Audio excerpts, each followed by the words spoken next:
মহাত্মা গৌতম বুদ্ধ কিছুদিনের জন্য তার শিষ্যদের নিয়ে পাটলি গ্রামে বৌদ্ধ মঠে গিয়েছিলেন।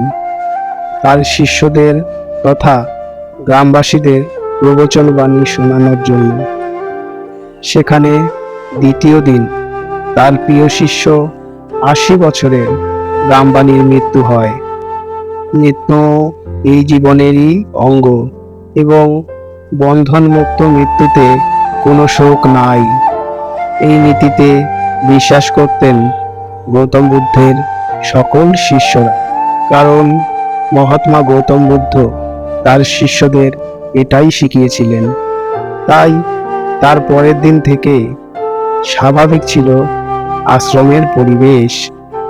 আশ্রমের প্রিয় ভিক্ষু গাম্বানির মৃত্যুর ৪ দিন পরে সন্ধ্যায় সকল শিষ্যদের নিয়ে মহাত্মা গৌতম বুদ্ধ আশ্রমের আঙিনায় প্রদীপ জ্বালিয়ে ভিক্ষু গাম্বানির উদ্দেশ্যে একটি স্মরণ সভা করেন। সেখানে গৌতম বুদ্ধ বলছিলেন ভিক্ষু গাম্বানির আধ্যাত্মিক চেতনার কথা, তার উদারতা এবং পরোপকারিতার কথা। স্মরণ সভার শেষে এক ভিক্ষু গৌতম বুদ্ধকে বললেন, ভিক্ষু গাম্বানির মৃত্যুর পরেও সে পরপর 2 রাত্রি আশ্রমে গাম্বানিকে দেখেছে ও তার কথাও শুনতে পেয়েছে। বুদ্ধ শান্তভাবে প্রশ্ন করলেন, সন্ন্যাসী গাম্বানিকে কোথায় দেখেছ তুমি? শিষ্য বলল, আমার কুটিরের সামনে গুরুদেব।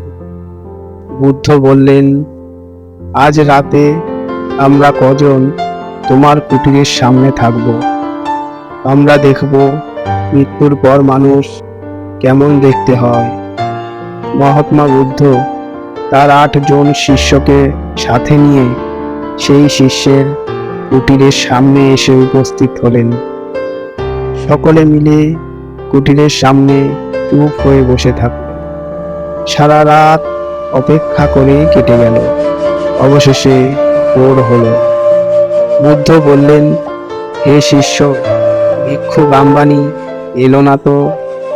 শিষ্য জানালো, কিন্তু গত 2 রাত ভিক্ষু গাম্বানিকে আমি দেখেছি। তার কথা শুনে মহাত্মা বুদ্ধ হাসলেন এবং বললেন, তোমরা যে যার কুটিরে ফিরে যাও, সকালে কথা হবে। সকালে ধ্যান ও প্রার্থনা শেষে বুদ্ধ সকল শিষ্যদের গতকাল রাতের ঘটনা বললেন। সেই শিষ্যটিকে জিজ্ঞাসা করলেন, তুমি সন্ন্যাসী গাম্বানিকে মৃত্যুর পরও দেখেছ? মৃত্যুর পরও কি গাম্বানি সেই একই রকম দেখতে ছিল? শিষ্য বললেন, হ্যাঁ গুরুদেব, একই রকম দেখতে। বুদ্ধদেব স্মিত হেসে বললেন, আমি গতকাল তোমার কথা শুনেই বুঝেছিলাম তোমার কল্পনাপ্রবণ মস্তিষ্ক তোমায় এসব দেখিয়েছে। তোমার অবচেতন মন এই 2 দিন মিলে কল্পনায় গাম্বানির সৃষ্টি করেছে। আমি এবং আশ্রমের সমস্ত ভিক্ষু মিলে কাল তোমার আশ্রমের সামনে উপস্থিত হয়েছিলাম কেবলমাত্র তোমার মস্তিষ্ক থেকে ভুল ধারণার নিষ্কৃতি ঘটানোর জন্য। হে ভিক্ষু, মৃত্যু কোনো আশ্চর্য বা রহস্যজনক ঘটনা নয়। এটি খুবই স্বাভাবিক ও পরম সত্য একটা ঘটনা, যা আমাদের সকলের সাথে একদিন ঘটবেই। শিষ্য অতি বিনয়ের সাথে জিজ্ঞাসা করলেন, হে গুরুদেব, মৃত্যুর পরে আমাদের কি হয়? মহাত্মা বুদ্ধ খুবই নম্রতার সাথে বললেন, আমাদের জন্ম এবং মৃত্যু আমাদের কর্মফলের উপর নির্ভরশীল। পূর্বজন্মে প্রাপ্ত জ্ঞান সম্পূর্ণ না হওয়ার কারণে আমাদের জন্ম। আর মৃত্যু মানে এ নশ্বর শরীর ছেড়ে প্রকৃতিতে বিলীন হয়ে যাওয়া। এক অনন্তকাল ধরে চলতে থাকা যৌগিক পদ্ধতি। প্রতিটি মানুষ তার জন্মের উদ্দেশ্য না জানার কারণে বৃথা কাজকর্মে ব্যস্ত হয়ে পড়ে। পার্থিব বাসনা হলো জ্ঞান এবং মৃত্যুর যন্ত্রণা হলো নির্বাণ। যতদিন এক জন্মে প্রকৃত পরম জ্ঞান লাভ না হবে, ততদিন দুঃখের জীবনে মানুষ বারবার ফিরে আসবে। মানুষ চাইলেই এই জীবনে পুনর্জন্ম নির্মাণ করতে পারে। সেখানে উপস্থিত সকল ভিক্ষু একাগ্রচিত্তে বুদ্ধদেবের কথা শুনছিলেন। একজন শিষ্য জিজ্ঞাসা করলেন, গুরুদেব, মৃত্যুর পর আমাদের প্রাণসত্তা কি রূপে থাকে? আমরা কি চাইলেই সেই সত্তাকে দেখতে পারি? বুদ্ধ বললেন, দেহত্যাগ করে প্রাণসত্তা প্রকৃতিতে এত নিখুঁতভাবে বিলীন হয়ে থাকে, ঠিক যেমন বাতাসের মতো আমরা তাদের দেখতে পাই না। আমরা যাকে বলি প্রেতাত্মা বা ভূত, সবাই আমাদের অবচেতন মস্তিষ্কের পরম কল্পনা। শিষ্য বলল, গুরুদেব, আমি ঠিক বুঝলাম না, দয়া করে একটু সরলভাবে বুঝিয়ে দিন।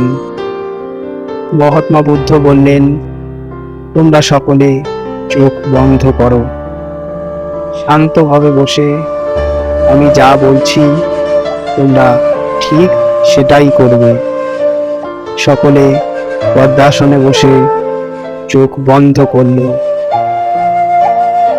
বুদ্ধদেব বললেন, স্থির মনে একভাবে কল্পনা করো, একটি গভীর জলাশয়, খুবই শান্ত, অদিগন্তিত বিস্তৃত গভীর জলাশয়।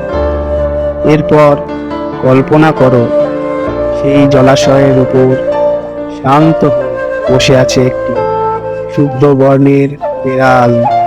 সেই বিড়ালটির দুটি ডানাও আছে। এবার আরো গভীরভাবে কল্পনা করো, বিড়ালটি জলাশয়ের উপরে ডানা মেলে উড়ছে। খুবই আনন্দে সুন্দর পরিবেশে বিড়ালটি বিচরণ করে বেড়াচ্ছে। বুদ্ধ কিছুক্ষণ চুপ করে বসে থাকলেন।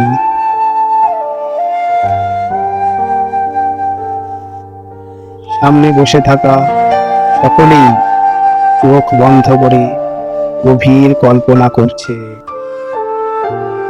এবার বুদ্ধ বললেন, সকলে চোখ খোলো। তোমরা সকলে কি সেই উড়ন্ত বিড়ালটিকে দেখতে পেলে? সকল শিষ্য একই সাথে বলল, হ্যাঁ গুরুদেব, আমরা সকলেই সেই উড়ন্ত বিড়ালটিকে দেখলাম। বুদ্ধ মৃদু হেসে বললেন, বাস্তবে বিড়াল জলের উপর বসে থাকতে পারে না, আর তার ডানাও থাকে না যে সে আনন্দে উড়ে বেড়াবে। কিন্তু আমরা সকলেই আমাদের প্রখর কল্পনা শক্তির মাধ্যমে বিড়ালটিকে জলাশয়ের উপরে উড়তে দেখলাম। আসলে আমরা সকলেই বাস্তব জীবনে জলাশয়, বিড়াল, ডানা এবং উড়ন্ত প্রাণী দেখেছি। এখন যেটা ঘটল তা হলো এই সব বাস্তবের ছবিগুলো মিশ্রণ করে কল্পনা দ্বারা মস্তিষ্কে উড়ন্ত বিড়ালের জন্ম দিলাম। ঠিক একইভাবে আমরা কারো মৃত্যুর পর অলৌকিক কল্পনা শক্তিতে তাকে দেখতে পাই, যা বাস্তবে সম্পূর্ণ মিথ্যে ও ভুল। আত্মা বা প্রাণ শক্তির কখনো মৃত্যু হয় না, প্রকৃতিতে বিলীন হয় নিজস্ব স্বভাবে, আবারও নতুন জন্ম লাভ করে। জন্ম মৃত্যুর এই আবর্তন শুধুমাত্র মানুষের জীবনে নয়, সকল প্রাণী ঘুরতে থাকে। আমরা যদি এক জন্মে জীবনের পরম সত্যকে জানি, ধ্যান মার্গে নিজেদের অভ্যন্তরীণ শক্তিকে জাগ্রত করি, চতুরার্য সত্য মেনে জীবনের দুঃখ বিনাশ করি, আর অষ্টাঙ্গিক মার্গ অর্থাৎ সমক দৃষ্টি, সমক সংকল্প, সমক বাক্য, সমক কর্ম, সমক আজীব, সমক প্রচেষ্টা, সমক স্মৃতি, সমক সমাধি অনুসরণ করে জীবন যাপন করি, তবে এ জন্মেই মুক্তি। আর ফিরে আসতে হবে না এই দুঃখময় পৃথিবীতে। জন্মান্তর চক্র ভেদ করে এ জীবন হয়ে উঠবে সত্যিকারের পরম শান্তির জীবন। প্রিয় বন্ধুরা, এমনই মোটিভেশনাল ভিডিওস এবং মহাপুরুষদের বাণী শুনতে হলে আমাদের চ্যানেলটিকে সাবস্ক্রাইব করুন এবং পাশে থাকা বেল আইকনটিকে ক্লিক করে দিন, যাতে আমাদের আপলোড করা ভিডিও সবার প্রথমে আপনার কাছে পৌঁছে যায়। আজ তবে এটুকুই, দেখা হচ্ছে পরের ভিডিওতে। Thank you very much.